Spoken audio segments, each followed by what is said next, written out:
Hey guys, welcome to another YouTube video, and you could say this some people might say this is a new episode. This is the first episode of a new series, whatever you call it, whatever you want to call it. Welcome to a new era, which is BD Sport, the BD Sports wrap up. Now, just a quick note. Obviously, this is still, it's got the old footy wrap up, but now we're talking about more about sports now, other than footy and the NRL.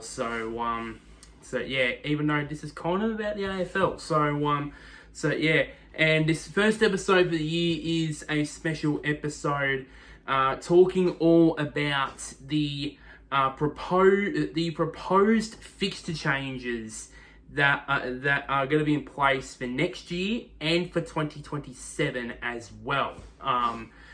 Which was revealed in an exclusive on Footy Classified last night as I'm recording this. So I'll try and get this out tonight as I'm recording this, if I can. If not, maybe tomorrow. Tomorrow, as I'm recording this on a Thursday, I might try and get that out. So I'll settle this all into into 5 categories, which are, of course, state of origin. It's revealed there. Round 1, home and away season, grand final, others, and also my pros and cons. And I'm also going to reveal my theory about the real reason why I think these fixture changes are proposed in this way. So let's get straight into the nitty gritty with this. State of origin. Now that is proposed. This is all proposed, by the way. It's not officially announced. It's all proposed. It's left on the table by the AFL. State of origin.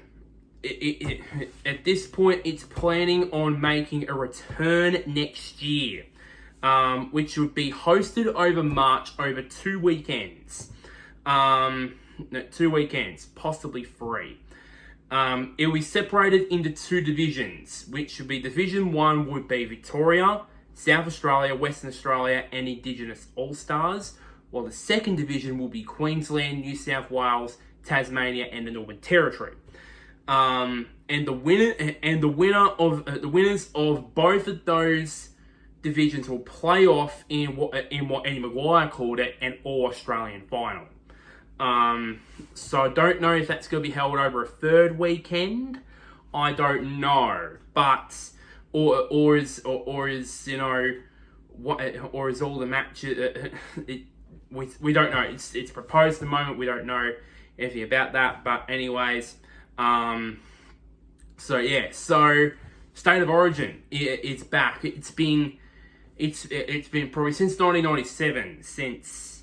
State of origin has been enforced in the AFL, and it's been, I think it's gotten louder over recent years. Ever since obviously that match against Victoria versus the All Stars with that bushfire relief game, that's where pretty much all the talk around state of origin really started, and it's really has amped up over the last few years, and now it could be as I said, all this is just proposed. It's not official. It's not official as of yet, but planning on return in 2026. Planning on returning there, and I can't wait. And I can't wait for that to be quite honest. There. And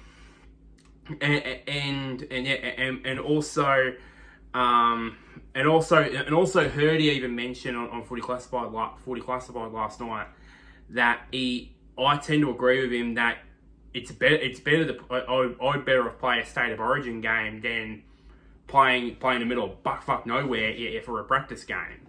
To be that's that's his opinion. That's my opinion, and I think everyone's opinion would be entirely different, to be quite honest. Here, next, so State of Origin returns round 1. So by the sounds of things, opening round or round 0 for us, as I like to call it. So I'm saying, oh, it's not round 0, it's opening round. Bullshit, it's round 0.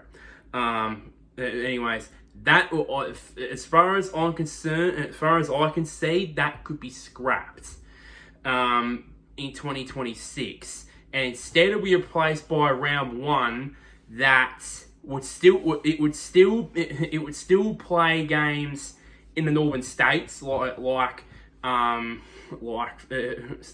playing in the northern states. So this is what they proposed. So basically, all Victorian teams will play each other in Melbourne. That would be at the MCG or at Marvel Stadium.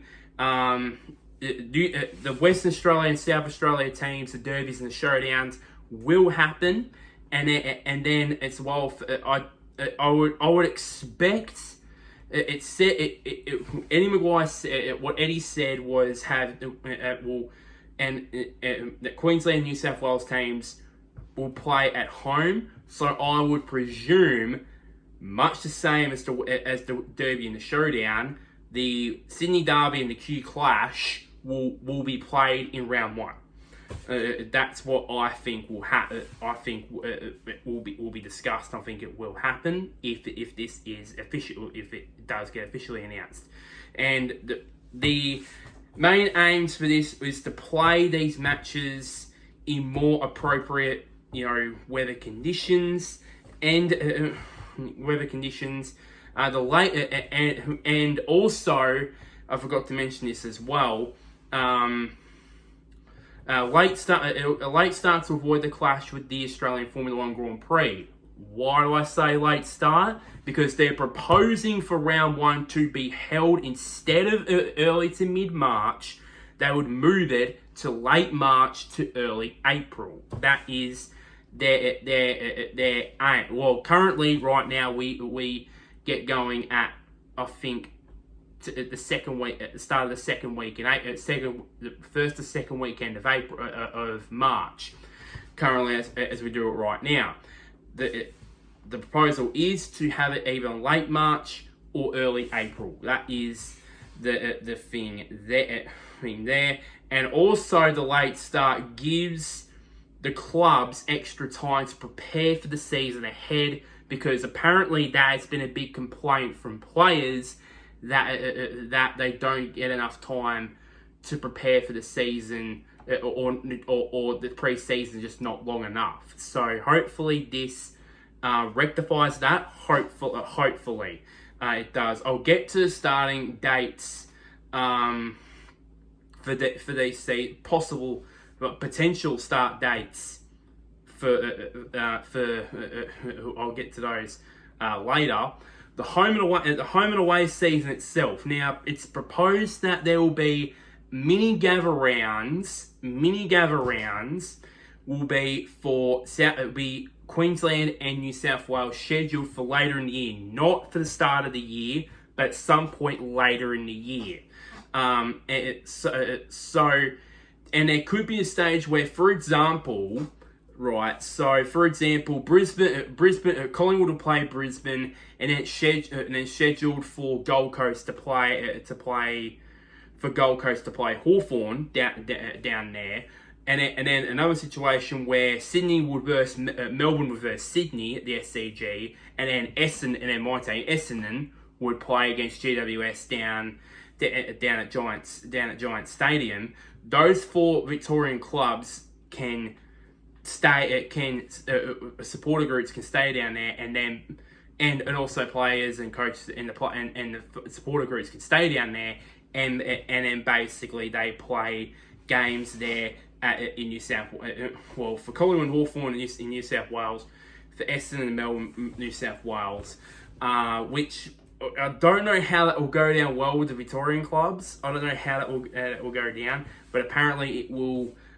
basically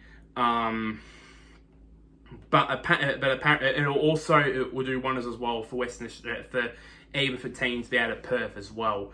This could count towards as well. It didn't, but some reason it didn't mention the South Australian teams though.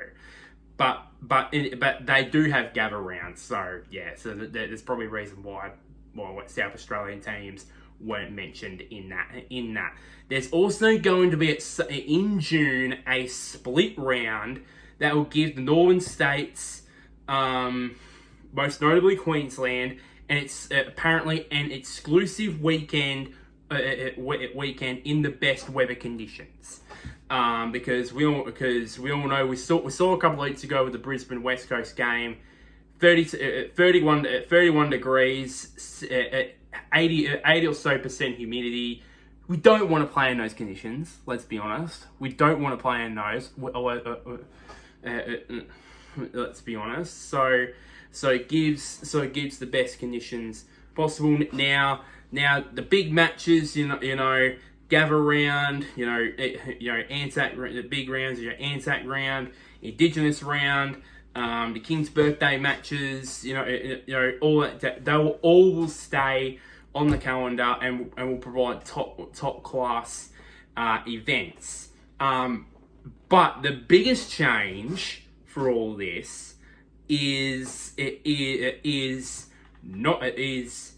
while there's changes at the start for the start of the season, most notably State of Origin in round 1, and a tiny bit of changes for the home and away season in general. The biggest change happens at the back end of the season, because this actually surprised me when I first heard this last night. The grand final. It's revealed that the grand final is scheduled to be taken place on the second weekend of October, instead of the last Saturday of September or the first Saturday of October. The second weekend of October will be hosting the grand final. The reason being is that recently about a month or so ago, it was announced that in 2026, and I think in 2027 as well. I don't know if it was in 2027, but in 2026. There will be 2 NFL regular season games will be played at the G. So, with this mid-October grand final, and also the pre-finals bye too, it would allow for those two regular season games to not with the NFL to not clash with some of the AFL finals matches. So, which it will also mean that G will be best prepared for both codes, which is also in a partnership apparently between the two leagues, the NFL and the AFL, and also, which was also revealed on Footy Classified, the AFL had struck a deal with the NFL to allow the league to use millions, not million. I'm not saying that this is true. This is apparently proposed millions of dollars worth of infrastructure that the NFL will bring down here for the AFL to use during the final series for fans. So that will be massive, and that will be absolutely massive. And the biggest news for that would be is that the three biggest games on the AFL calendar, the 2 prelim finals and the grand final, will be free from clashes with the NRL. For TV ratings reasons. So which would be a massive plus for the AFL. And another plus also, apparently if it does happen in 2026, the grand final will happen on will be on the first weekend of daylight savings. So that means that the chances of a night grand final or a twilight grand final go up. Go up, or a high chance it would happen. I mean, This one has caused massive debate over over recent years. I'm still on the bandwagon that we should have at least a twilight or a night grand final, because because it's just I just find it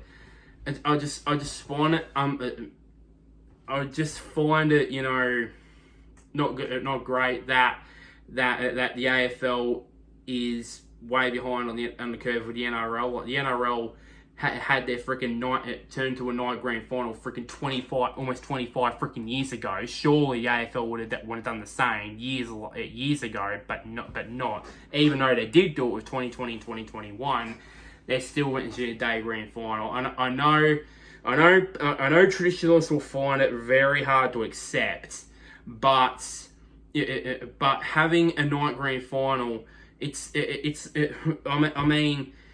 is all about. Yes, the league is all about the fans, but it's all about for TV ratings too. That they need to balance that, and maybe having a twilight grand final might balance it out. Possibly having it'll be good for fans, for the atmosphere and the look of having a game. Having a grand final with the sun going down, and also boost the ratings and that sort of stuff. So yeah. And it was also apparently revealed also that there was talks with the VRC, which is the Victorian Racing Committee, which of course with the horse racing and that they are currently talking, which has also not been confirmed, but there are currently in talks of moving the Turnbull Stakes race, which is on after the day after the AFL Grand Final, have that as the opening of the Spring Racing Carnival, and that will allow for people that are in the city that are there for the footy also have another major event to go to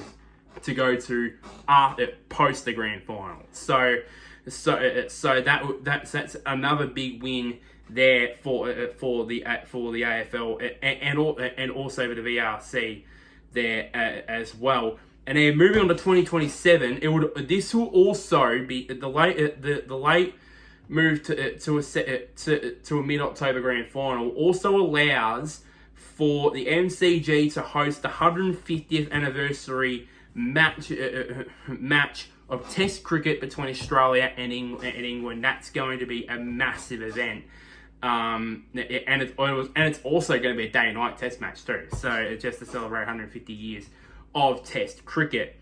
So yeah, and then finally, so that's going to be massive here for.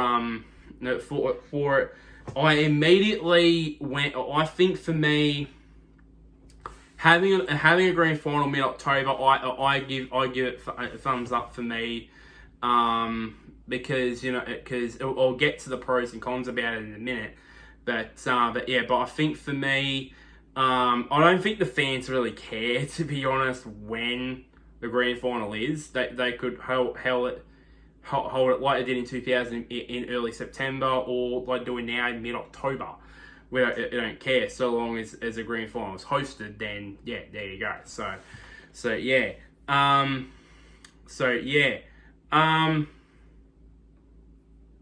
then another announcement that was made as well is there is talks of a possible women's international rules game between Australia and Ireland, which is a big thumbs up for me, because this just shows how far the women's game has gone.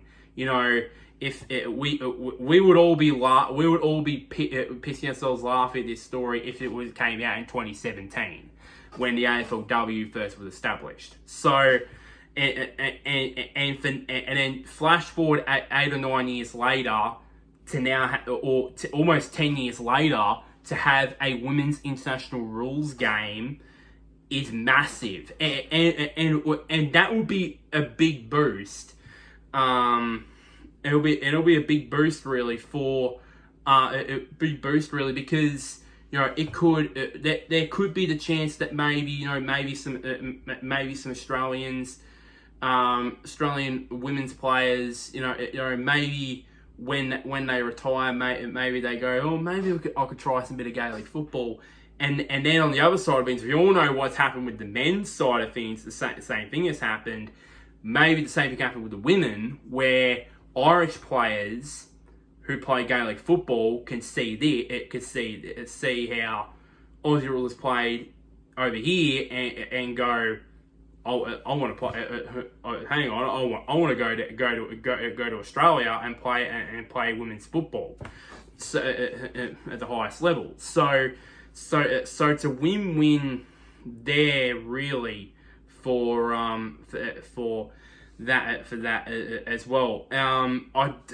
As far as I'm concerned, there was recent rumours that the men's international rules series was going to return, but it has not been mentioned. It has not been mentioned. But since the women's international rules game has been mentioned, I would presume that the women's international rules game is probably confirmed to be proposed. I would presume that at some point the men's will be proposed to be brought back. So finally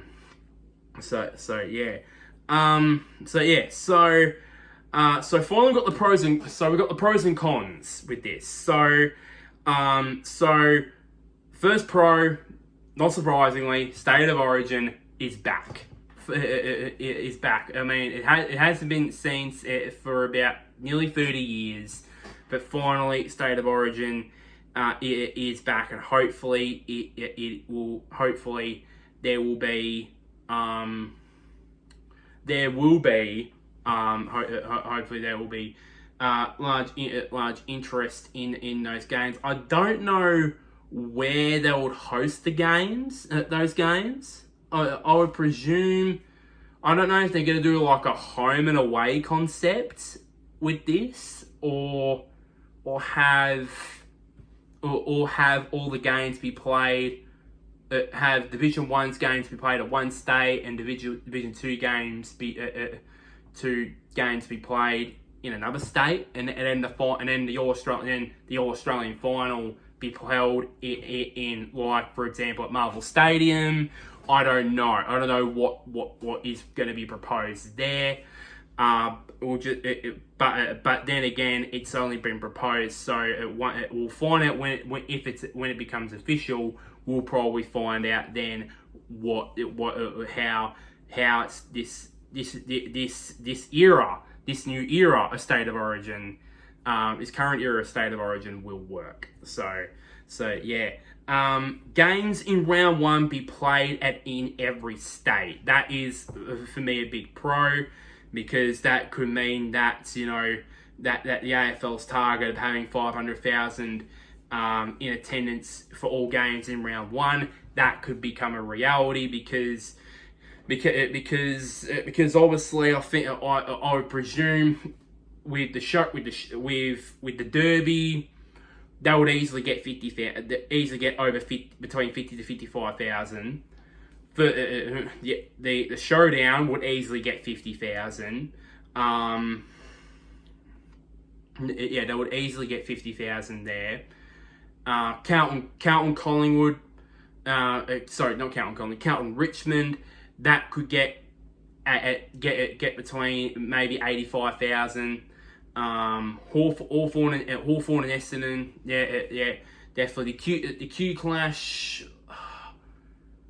I'm trying to think where the first Q Clash will be for this year. I think it'll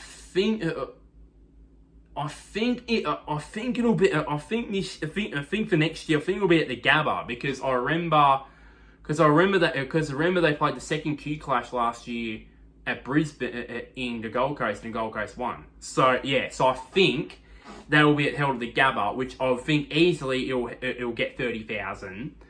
I would presume maybe the SCG, I think, will be the first Sydney derby, and that would easily get 40,000. Then all the other games would at the MCG or Marvel Stadium would probably get around 30, well, Marvel Stadium would probably get around, maybe it depends on the team, about maybe 30 to 35,000, and then the MCG around 70 to 80,000. So the 500,000 would easily get we'll get it up there at some stage. So yeah. So I think that goal would get demolished that next year. Of 500,000 fans in the stadium, in the grounds, in attendances in all games in round 1 next year. More rounds, more games, funds up for fans. Obviously, because I think because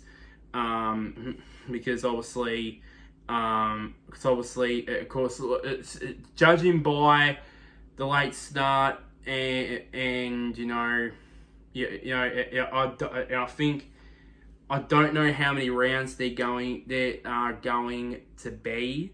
I don't know how many rounds but with the late end of the season, maybe they do stick with the same. Maybe there will be more rounds and more games. I don't know. Really, but I think for me, it was a big thumbs up for fans. To be honest, they don't really care, to be honest, if there's going to be less games or more games. I think more games will be a big plus for footy fans. Free air from clashes with NRL finals, so that is a massive win for them. So basically, that would mean that the NRL will be on their own in terms of having the finals, but I presume that the NRL will have a response to this, and at some point they will have a response to it.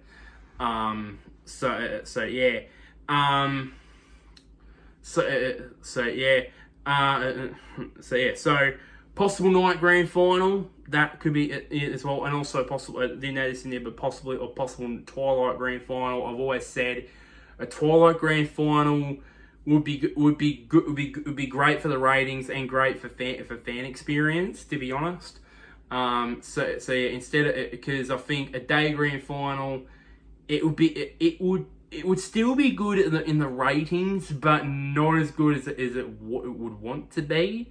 And then obviously, but the fan experience would be good, obviously, for the traditionalists and that sort of stuff. The grand final would be the opposite way. I mean, it'll be great. It'll be rising TV ratings, but the fans will probably won't like it because they're not used to it. I think the Twilight Grand Final, I believe, it could be where they'd still produce overwhelming ratings, and then the fan experience would be good. So yeah. This one was not mentioned, but I found this out. But I did a bit of digging and did some calculations. Possible round 1 dates for 26 and 27 or more than likely 2027 to have round 1 on the Easter long weekend, which is, I said, more than likely for the Easter long weekend. This is where I get to the potential dates. So the 2 dates I've identified for 2026 and 2027. So firstly, for 2026 are March 26 to 29, which is probably going to be ever more likely, or April 2nd to 6th, which is next year's Easter long weekend.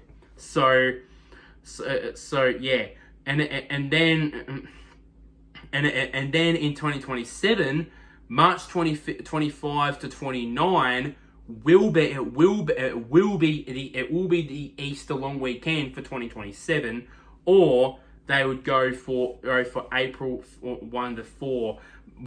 But I see it highly likely that the start date for 2026 will be on the 26th to the 29th, and then 2027 starting date will be on the Easter long weekend, from the 25th to the 29th. Now, if they're targeting 500,000 for round one next year, surely and if they reach it, surely their target has to be at least between 550 to 600,000. Surely, because just imagine what 40. You would easily get 40,000. Easily 40,000 for the Good Friday game. Easy 80 to 85,000 for the Easter Monday game, and with it being a long weekend as well, and being during school holidays, there'll be a lot of kids they'll be going. So and surely with that will be more money for the AFL. If they don't go with that, that is a big own goal missed. That will be missed by the AFL if they don't do that in 2027. I know it's in a couple of years' time, but that would be, a massive own goal missed in terms of the attendances for the AFL to have the opening round, have the season opening, the opening of the season on the Easter long weekend. That would be massive there. And then obviously, as I previously mentioned, the final pro would be having a women's game, a women's international rules game, which is been proposed as yet. But it doesn't mean there are cons though with this. There are a couple of them that I've got. The first one is more rounds, more games, thumbs down for the players. Because I could sense that with a later finish to the season, I'm concerned that I am concerned a bit that there could be there could be more games for the players to play, and yes, the players have complained about the short pre-season time, and I know that maybe that might fix things with it's been proposed, starting at January 1st, and then have 12 weeks to prepare for the season, and then get some state of origin football in and that sort of stuff. But eventually, they won't complain initially, but then after a while they'll go, geez, it's too many games. It's too many games to play. I mean, I'm playing practice games. I'm playing state of origin. Then I'm playing the entire season. Yeah, it's not going to be good. And with the potential maybe for the international rules series to come back, that's even more games, and that would mean that the players would get tired out more easily. So that, I think that's a bit of a thumbs down for the players. Maybe they go, and then maybe there's a possibility that all the players might go, hang on a sec, look at their contracts and go, hang on, my contract is not permitted to play this type of games. I think, and that would mean that all the clubs would have to to make up new contracts to make sure that or tear their old contracts up and write down the new contracts about the permitted games that they're allowed to play. So yes, that's probably, maybe that's where we have a problem down the track for the AFL players, between the AFL and the AFL Players Association to negotiate with. But anyways, there. Another thing and the one last thing as well, this was also mentioned as well, the high chance of injuries in state of origin. I mean, we're seeing, injuries. It can't be, it can't be avoided. I know that coaches will be filthy that their star player ruptures their ACL while in a State of Origin game. I understand that. But we're seeing players, get injured at training or get injured at practice game, so on and so forth. So maybe it's not, but there is a high chance of injuries for State of Origin matches. That is for sure, and that's probably the reason why the State of Origin died in the first place, because none of the big players were allowed to play in those matches because of the high risk of injury. So that's probably why that thing probably well, it's a high chance probably there might be injuries during State of Origin. But as I said, it's all proposed. It's not been confirmed, so just calm your jets down. But now as I pull this away here, now I want to share with you guys a theory on this whole proposed thing, on this whole proposed change to the fixture. I also did some maths about it. I did some calculations today after a bit of thinking. Because and this is probably a bit of a sneak peek to probably a new series which I'll do at some point. So I've always said that the aim for eventually the main aim for the AFL will be to have a 20 team competition. Have a 20 team competition, and my proposal is to have have each team play each other once, and have one team play each other twice. That would be be some sort of rivalry round. You have your Q Clash, your Sydney Derby, your SA Derby, your SA Showdown, and your WA Western Derby, and then you have all the big matches in Melbourne, for example, Carlton Collingwood, Essendon Hawthorn, Melbourne Richmond, all these big games. Played to end out the season, and then have a 10-team finals series. I know it's been proposed for 12 teams, but I think 10 is probably the right way to go about it. With no wild card round, because I think it's a bit of shit, really. I think, but I've thought that the window to do this on is between the 2032 Olympics and 2034. And 2035, because around that, because that's when the current TV deal ends. The AFL for the AFL at 2034. The chance afterwards would be 2035 when a new deal gets formed. Now, so in between that window, between 2032. Between 2032 and 2035, that would be where the window would be for it to be appropriate to have a 20-team competition. And my backup plan would be to at least have either at 2031 have at least a 2031 to have a 20-team competition before the Olympics in Brisbane. For me, now I thought of this and I went, you know what? Maybe there's a possibility they're trying to aim for they have not explained this at all, but my theory is I think they might be aiming for it to be a lot earlier. At least 2030, maybe by a year, maybe 2030, maybe 2029 might be pushing it.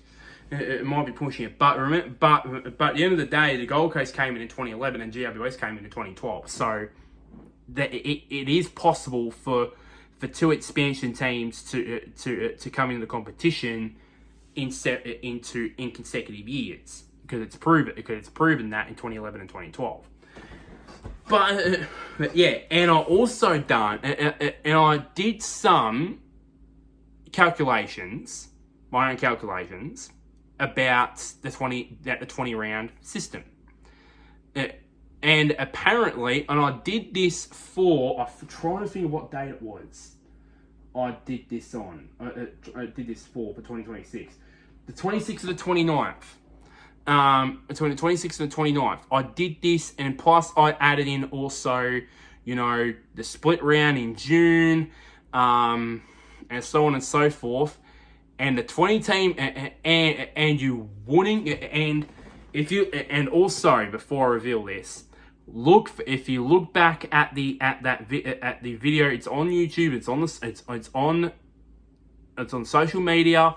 Look closely at the plasma screen when Eddie Maguire's presenting this, and on there it's got the calendar. It's got a cross on it, and if you look closely, it says 17th.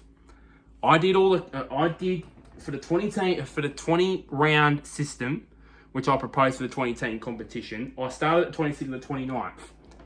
Guess where it for me landed on the grand final? The 17th of October. So that's and when I found that out, when I found out about that calculation, my eyeballs came out of my head like they were on springs. Like, whoa, holy shit! This could happen. This proposal that I've visioned in my head possibly could be a reality. It possibly could be I'm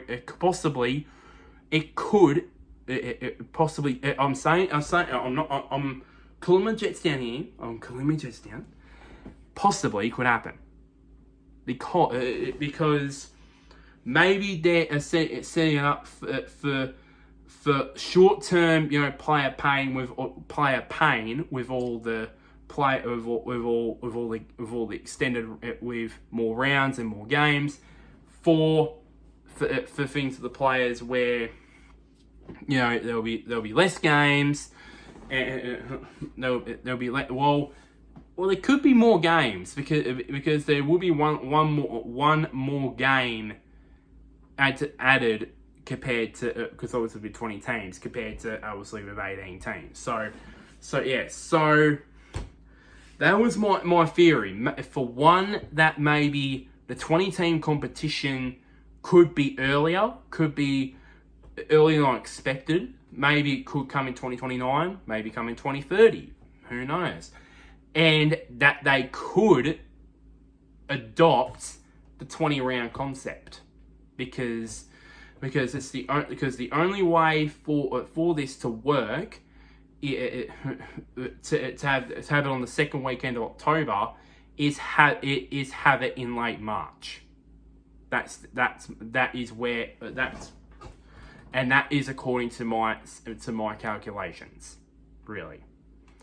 But yeah, so that's pretty much it for this video. So like this video, share this to anybody who is an AFL fan. Even though this was proposed, comment down below your opinions on this. Do you agree with it? Do you agree with are you happy with the grand final being in mid-October? Do you want it to still be on the last in September? I'd love to hear your thoughts and opinions down below. Down below. And one last thing, down there somewhere. Click on the big red button which is labeled subscribe. It really does help me out quite a bit there. But until next time, guys, I will see you guys all later.